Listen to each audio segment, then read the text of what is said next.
I married the man I loved deeply, and our dream of becoming a married couple finally came true. We even celebrated with the wedding I had always envisioned. Surrounded by the blessings of so many people, I was certain that my parents, watching from heaven, were rejoicing too. But little did I know, a tragedy was looming, one that would shatter everything I held dear. I will never forgive those responsible. I'm determined to make them pay.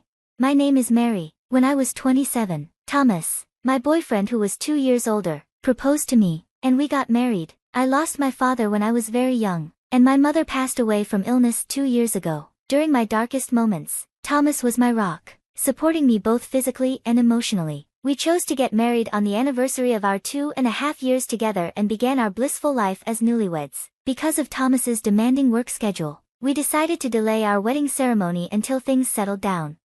On his days off, we would visit the wedding venue and start planning our big day. With the date set, it was time to decide on our guest list. I have an aunt and uncle who have always treated me like their own daughter after my parents passed away. After my father's death, they often brought me home-cooked meals since my mother was constantly busy working. They kept me company when she was away, ensuring I never felt alone. When my mother fell ill, they stepped in to help with all the chores, easing the burden I would have otherwise had to carry alone. Even when her condition worsened, my aunt would comfort me, gently saying, "It's okay, Mary, your mother is going to get better, just believe and wait." No matter how tough things got, I managed to stay strong because they were always there for me. That's why I wanted them to have the seats of honor among the family at my wedding.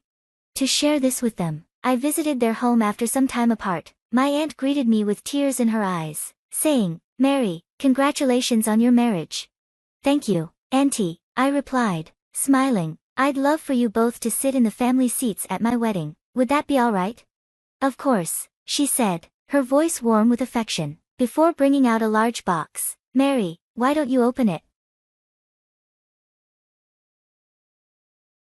Prompted by my aunt, I carefully lifted the lid of the box in front of me. Inside, nestled among soft tissue paper, was a stunning white wedding dress. The gown, crafted from luxurious silk, struck a perfect balance between elegance and charm. The neckline was adorned with delicate, vibrant lace, and the silhouette was skillfully tailored to form a graceful A-line. Tiny, intricate flower embroideries decorated the hem, adding a touch of sweetness. The dress was clearly custom-made, its smaller size indicating it was designed just for me. I fell in love with it instantly.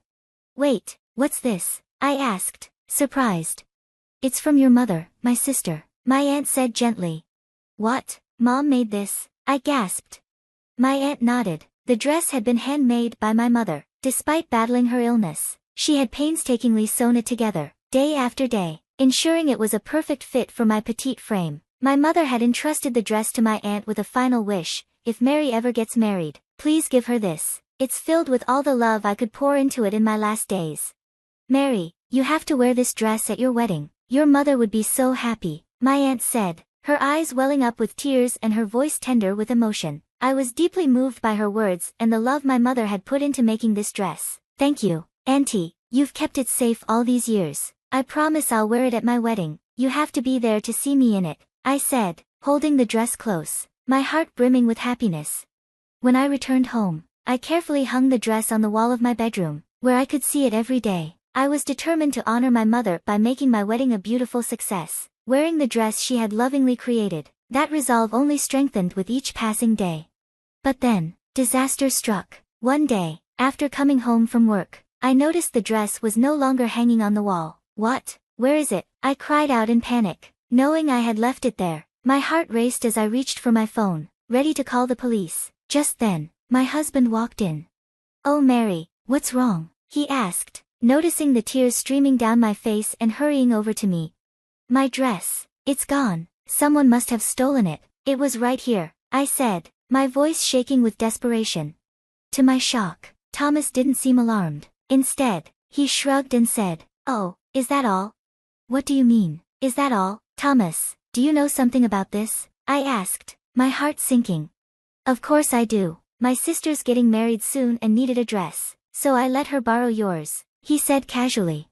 "What? You did what?" My husband had lent my wedding dress to his sister without even asking me. He had mentioned the dress to her in passing, and when she asked if she could borrow it, he agreed without hesitation. She had come by while I was at work, using the spare key from our mailbox to let herself in and take it.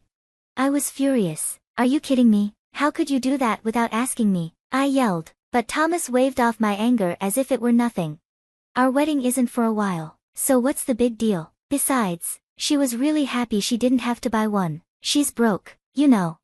Happy she didn't have to buy one? That's not the point. That dress was handmade by my mother specifically for me. I told you that, didn't I? It's tailored perfectly to my size. How could you just give it away without even asking me? I was livid, feeling completely disregarded. Calm down, Mary. It's not like the dress is ruined. You can still wear it. So what's the problem? Thomas said, as if he couldn't understand why I was so upset. What's the problem? Are you serious? Your sister is wearing my dress before I do. That's completely wrong. And you know it. I tried to make him see why I was hurt, but instead of apologizing or acknowledging his mistake, Thomas let out an exasperated sigh, dismissing my feelings entirely. Mary, you're being ridiculous. Stop acting like a spoiled child, will you? Ridiculous? Spoiled? You think I'm spoiled for being upset that my sister-in-law is wearing the dress my mother made specifically for me? I couldn't believe how dismissive Thomas was being, completely ignoring how much this meant to me. I've had enough of this. Tomorrow, I'm going to your parents' house to get my wedding dress back from your sister. What? Tomorrow? That's when my sister's fiancé and his parents are visiting. Don't cause a scene. Cause a scene? You've got some nerve. Let me be perfectly clear. I don't care what anyone says. There's no way I'm letting your sister wear that dress. The next day, I took time off work and headed straight to my in-laws' house. As I approached, I could hear the sounds of lively conversation spilling out from the open front door. Quietly, I stepped inside and listened. A man's voice I didn't recognize echoed through the house. Wow, did you make this dress yourself? It's incredible. Cynthia's voice responded modestly. Oh, it's really nothing. She was showing off my mother's handcrafted wedding dress to her fiancé and his parents as if it were her own. The sight of it stopped me in my tracks. But I was determined to have my dream wedding and bring my vision to life, so I ended up making the dress myself, Cynthia said, her words causing something inside me to shatter. Her dream dress? What a cruel joke. That dress was something my mother painstakingly crafted with love just for me. Before I even realized it, I was already moving toward them. I marched straight through the entrance and seized the wedding dress from Cynthia's hands. This is mine, I shouted, my voice echoing through the room. Everyone turned to me, their faces a mix of shock and confusion. Whoa, Mary, what's going on? My father-in-law stammered, clearly flustered. Ignoring him, I fixed my gaze on Cynthia and laid everything bare. This dress was made by my mother for me. Your daughter stole it from my room without my permission. What? The room fell silent as everyone stared at me, wide-eyed, except for Cynthia, who had gone pale. Cynthia, is that true? Her fiancé asked, his voice filled with disbelief. Cynthia, desperate, tried to deny it. No, it's not like that. I really did make this dress myself. Seeing that she was trying to spin more lies, I challenged her directly. Then why don't you try it on? My mother made this dress to fit my specific measurements. There's no way it will fit you. I continued, you're taller and more toned than I am. Cynthia, this dress was tailored to my petite frame, so there's no way it'll suit you. Just then, Thomas burst into the room, his face red with anger. Cynthia must have called him. Mary, what the hell are you doing? Are you trying to ruin my sister's wedding? Ruin her wedding? What are you talking about? If anything, she's the one who's trying to ruin mine. I shot back, incredulous at his reaction, but then he said something that truly stunned me. Shut up, we cancelled our wedding, so just give the dress to my sister. What? Cancelled? I repeated, trying to process what he just said.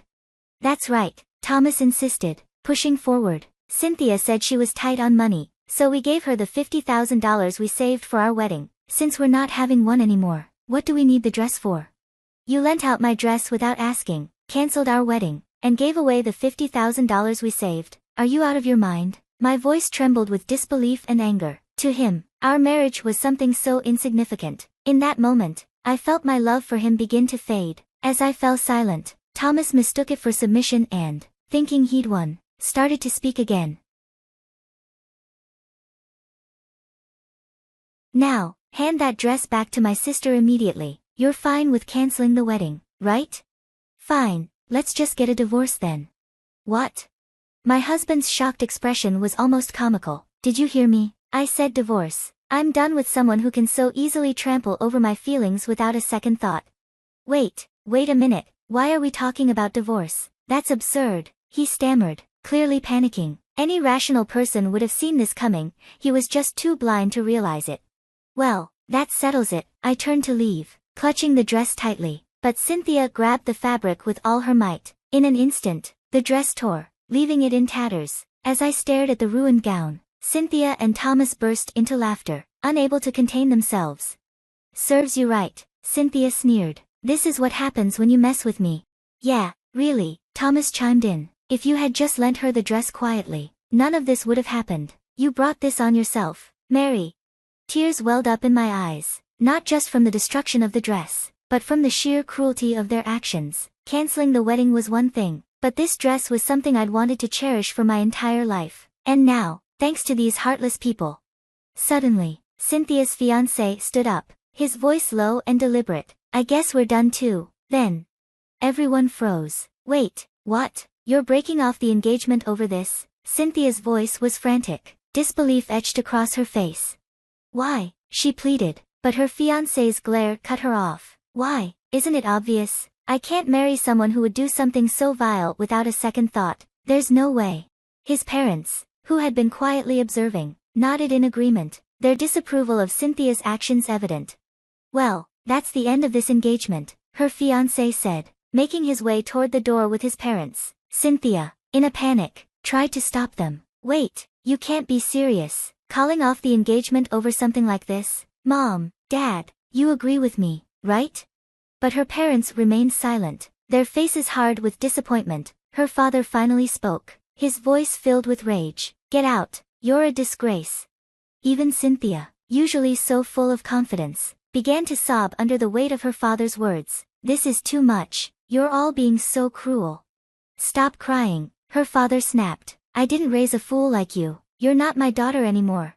But, Cynthia looked at him through her tears, hoping for some shred of mercy. Just then, Thomas, who had been silent, stepped forward, trying to shield his sister from the full brunt of their father's anger.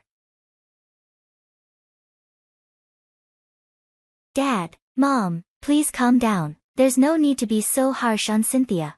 You too, Thomas. What? My husband stared at his father in disbelief. You're no better, how could you disregard Mary's feelings like that? Get out of this house with your sister, you foolish son. My husband stood there, stunned, never expecting to be disowned as well, his mouth hung open in shock. My mother-in-law approached me, bowing her head in apology. I'm so sorry, Mary, we were told that the dress was handmade by our daughter, and we just believed it. No, it's okay, I replied softly, but I can't continue living with Thomas anymore. That's understandable, it's our daughter's fault, you should live your life without worrying about any of this. Her words struck a chord in me. My in-laws had always been kind to me, and I felt a pang of guilt that things had escalated to this point, but I knew deep down that I couldn't stay with Thomas any longer. Mary, I'm really sorry, let's have a proper wedding, just don't file for divorce yet. My husband's tone shifted instantly, desperation creeping in now that he'd been disowned, but there was no way I'd return to a man who had shown such weakness and disrespect. I'll live my own life, I can be happy without you. Hearing this, my husband collapsed to his knees. I thanked my in-laws for their kindness and left their home. I packed my belongings and went to my aunt's house, where she welcomed me warmly. Though surprised by the sudden turn of events, she understood my decision and supported me fully. As for the torn dress, my aunt skillfully mended it, restoring my mother's creation to its original beauty.